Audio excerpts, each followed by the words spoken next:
आज हम लोग डिस्कस करेंगे जियो थर्मल एनर्जी के बारे में। और हमारा जो है पूरी तरीके से अभी non conventional sources of energy का ही बात चल रहा है पूरी तरीके से, उसी का ये एग्जांपल है जियो थर्मल एनर्जी। इसमें क्या लिखा हुआ है इसके बारे में बात कर लेते हैं। लिखा हुआ है geothermal energy refers to the heat and electricity produced by using the heat from the interior of the earth. देखिए, आपको मालूम है कि हमारे धरती के नीचे बहुत गर्मी है, मतलब कि बहुत हीट है।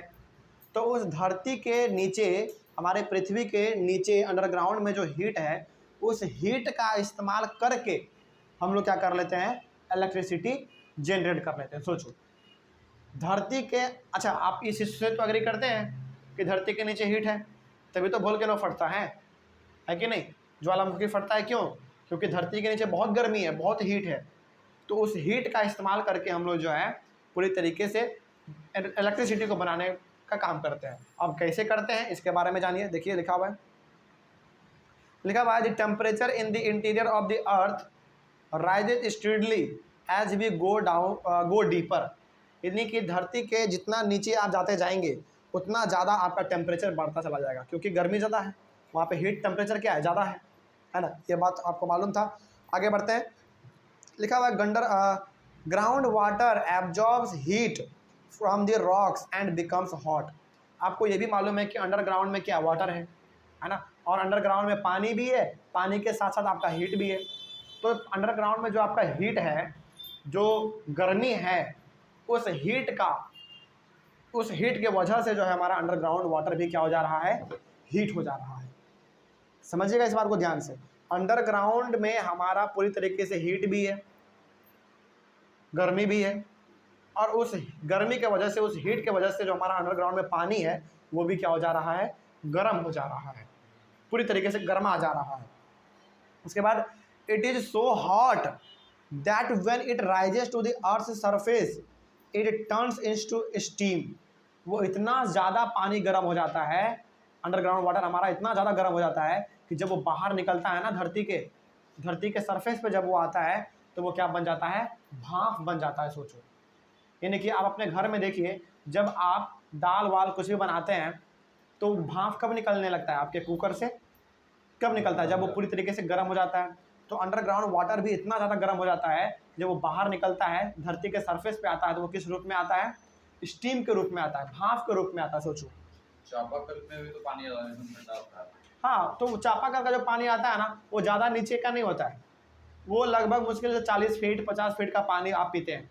लेकिन 40-50 फीट का बात यहाँ पे थोड़ी हो रहा है।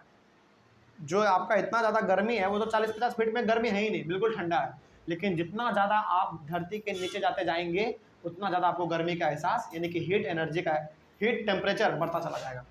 ठीक है, तो इतना ज़्यादा हमारा अंडरग्राउंड वाटर इंक्रीज हो जाता है, हॉट हो जाता है, कि जब वो बाहर निकलता है तो भाप के रूप में निकलता है। ठीक है, चापाकल का पानी ये सब बिल्कुल हमारा 40-50 फीट के आसपास से आता है ना, उसके नीचे नहीं। आगे बढ़ते हैं। This steam is used to drive turbines and generate electricity. तो वो जो भाप के रूप में आपका बाहर निकल रहा है अंडरग्राउंड वाटर, उस भाप का इस्तेमाल हम लोग करते हैं अपने टरबाइन को नचाने के लिए, मूव करवाने के लिए। और जब ये आपका टरबाइन मूव करता है तो आपका इलेक्ट्रिसिटी जनरेट होता है। क्या आप इसको अपने घर में कर सकते हैं क्या? बिल्कुल भी नहीं। इसके लिए हमारा पूरा लैब बना हुआ होता है, पूरा फैक्ट्री इसके लिए काम करता है, तभी तो आपको बड़े लेवल पे एनर्जी मिलता है, यानी कि इलेक्ट्रिसिटी मिलता है। ठीक है, आगे 2 projects have been set up in India to use geothermal energy. तो भारत में जो है 2 बड़े बड़े प्रोजेक्ट्स, यानी कि 2 बड़े बड़े सेटअप लगाए गए हैं, जहाँ पे कि हमारा पूरी तरीके से जियो थर्मल एनर्जी को इस्तेमाल करके, यानी कि धरती के अंदर जो हीट है उसको इस्तेमाल करके इलेक्ट्रिसिटी वहाँ पे बनाया जा रहा है। तो ये कौन कौन सा 2 प्रोजेक्ट है देख लीजिए। One is located in the Parvati valley near Manikaran in Himachal Pradesh. यानी कि पहला जो आपका प्रोजेक्ट है वो कहाँ पे है, पार्वती वैली में है। और ये पार्वती वैली कहाँ पे आपका, मणिकर्ण में है। और ये मणिकर्ण कहाँ पे पड़ता है आपका, किस स्टेट में, हिमाचल प्रदेश में पड़ता है। ठीक है, और दूसरा है and the other is located in the Puga valley in Ladakh. दूसरा है लद्दाख का प्योगा वैली। ठीक है, वहाँ पे ये बेसिकली ऐसे 2 प्रोजेक्ट्स हैं, 2 जगह है जहाँ पे कि जियो थर्मल एनर्जी का इस्तेमाल करके इलेक्ट्रिसिटी बनाया जा रहा है। ठीक है, कोई समस्या इसमें? चलिए, उसके बाद हम लोग अपने अगले वाले क्लास में इस चैप्टर का लास्ट टॉपिक डिस्कस करेंगे जिसका नाम है कंजर्वेशन ऑफ एनर्जी रिसोर्सेज। ठीक है, चलिए, थैंक यू वेरी मच।